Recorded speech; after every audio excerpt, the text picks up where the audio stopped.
never gotten to where we couldn't get hurt or couldn't have a fight because we're still in it.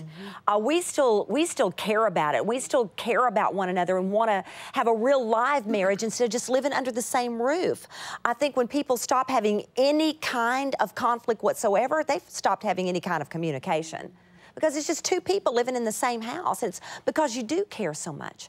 I loved what you guys said in the book about the 3 steps. Stop, repeat, and clarify. That when you are in a conversation where all of a sudden you can tell it brought some kind of offense, that's when you need to stop right there. Okay, now let's see. Let's repeat that somehow and clarify what we're trying to say. Just what you were talking about with Dr. Draper, that okay, if that just hurt, then I bet I did not say that like I meant it. Because when I can see that, you know, I've wounded, I don't want that. I don't want that. And I can either stop right then and say it a different way, or we can just go on and get in a bigger and bigger fissure between the two of us. Well, I think it's real important in your communication. There's a right way to communicate with one another.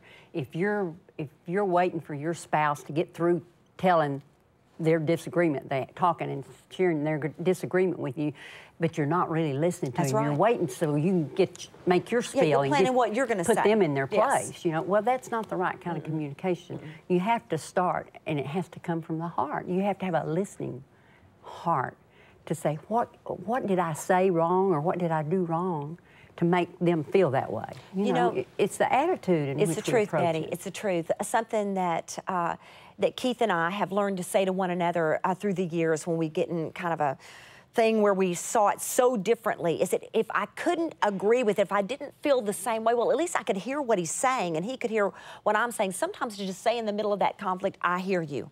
I hear you. Because sometimes it's not that I need you to feel exactly the same way I do, but would you hear what I think and what it says to me? Would you hear me out?